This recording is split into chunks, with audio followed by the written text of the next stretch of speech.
baaritaan aan sameynay ayaa muujinaya inuu kordhay xiriirka qarsoodiga ah ee ka dhaxeeya madaxweynaha Puntland ganacsade Siciid Deni dowladda Imaaraadka Carabta iyo al-shabaab oo dhinac ah.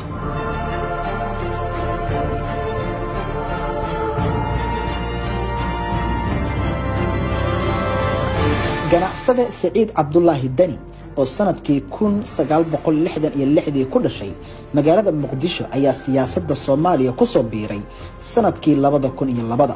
xiriirka ganacsade Siciid Cabdullaahi Deni iyo Imaaraadka Carabta ayaa bilowday sanadkii 2004 xilliga oo siyaasadda Soomaaliya uu ku jiray muddo 2 sano ah.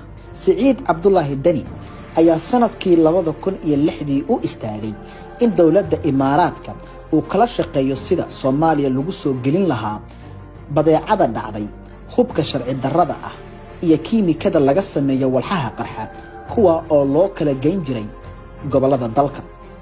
12 bishii August sanadkii 2008 Siciid Cabdullaahi Deni ayaa kulankii ugu horeeyay magaalada Nairobi kula qaatay diblomaasiyiin ka socotay wasaaradda arrimaha dibadda Imaaraadka oo uu hogaaminayay diblomaasi Ahmed Albana oo hadda ah safiirka Imaaraadka ee dalka Hindiya. kulan 24 bishii June sanadkii 2012 dalka Imaaraadka gaar ahaan magaalada Shaariqa ku dhexmaray Siciid Cabdullaahi Deni dhaxal sugaha dalka Imaaraadka Carabta Maxamed bin Zayed iyo safiirka Imaaraadka ee Suudaan Mohammed Hamid Al-Junnibi ayaa waxaa Siciid Cabdullaahi Deni lagu amray inuu kala dab qaado al-shabaab iyo Imaaraadka si dulaal uu uga noqdo hubka uu Imaaraadka gaarsiinayo kooxda argagixisada al-shabaab.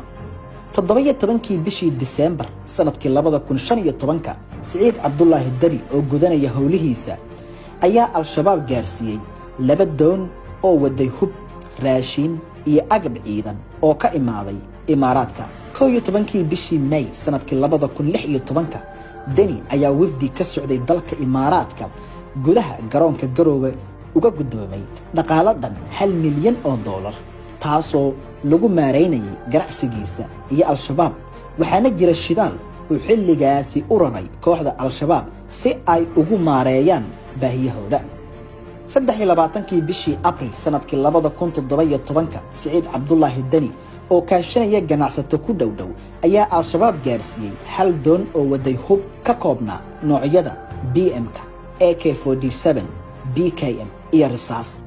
waxaana xusid mudan in adeegaasi uu al-shabaab ugu dhiibay ganacsade lagu magacaabo Cabdi Doof waxa uuna ka mid yahay ganacsatada sifaha sharci darrada ah hubka uga iibsada kooxda al-shabaab. Siciid Cabdullaahi Deni ayaa la sheegay inuu lahaa hubkii magaalada Boosaaso lagu qabtay 25 bishii September sanadkii 2017 xilligaas oo uu ahaa musharax madaxweyne. sidoo kale uu soo noqday wasiirkii qorsheynta ee dowladda Xasan Sheekh iyo xildhibaan ka tirsan baarlamaanka federaalka ah. 9 bishii March sanadkii 2019 ciidamada Puntland ayaa gacanta ku dhigay dooni siday hub iyo shidaal sharci darro ah oo ka imaaday dalka Yemen, balse waxaa sii deynta doontaasi fududeeyay Siciid Cabdullaahi Deni oo wada shaqayn xooggan la leh Imaaraadka oo naas nuujinaysa al-shabaab. Deni oo hadda ah madaxweynaha maamul goboleedka Puntland isla markaana leh awood uu ugu abaalgudi karo dowladda Imaaraadka Carabta ayaa 18 bishii February sanadkan 2020 dowladda Imaaraadka u ballaariyay xero sirdoon oo ay ku dhex lahayd gudaha garoonka magaalada Boosaaso, waxaana awood u siiyay inay sameystaan ciidamo gaar ah iyo xirooyin hor leh. 14 bishii May sanadka 2020 madaxweyne Siciid Cabdullaahi Deni ayaa gaashaan la sare Cismaan Cumar Maxamed u magacaabay taliyaha ciidanka madaxtooyada oo markii dambe ay isku fahmi waayeen shaqooyinka basaasnimo ee uu hayay Deni. 2 bishii June sanadkan 2020 waxaa khilaaf uu ka dhex dhirtay Siciid Deni iyo taliyaha ciidamada madaxtooyada gaashaan la sare Cismaan kadib markii lagu qabsaday xubno ka tirsan sirdoonka Imaaraadka oo uu u diiday inay galaan madaxtooyada xilliga oo aan loo qaban balan ay kula kulmaan madaxweyne Deni. sidoo kale gaashaan la sare Cismaan waxa uu la socday dhammaan natiijooyinka ka soo baxay kulamada Siciid Deni iyo Imaaraadka, waxa uuna goobjoog ka ahaa in ka badan 13 kulan iyo heshiisyo qarsoodi ah oo dhex maray Deni iyo Imaaraadka. 8 bishii July sanadkan 2020 sirdoonka Imaaraadka ee ka howlgala magaalada Boosaaso ayaa madaxweyne Deni ka dalbaday in la qaarijiyo taliyihii madaxtooyada Puntland gaashaanle sare Cismaan Cumar Maxamed.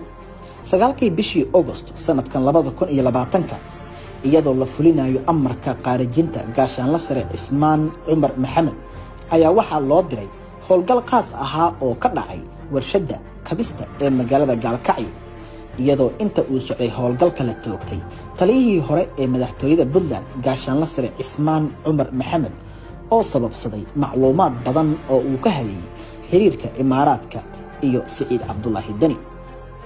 howlgalka taliyaha lagu diray gabi ahaanba ma qusaynin shaqadiisa iyo midda ciidanimada ee uu ahaa. su'aal haddaba maxaa sababay in Siciid Cabdullaahi Deni uu ku dhiiran waayo fulinta weeraro joogto ah oo lagu qaado saldhigyada al-shabaabka ka howlgala Puntland? gaabiska Siciid Deni soo cadeen uma aha wada shaqaynta kala dhaxaysa al-shabaab.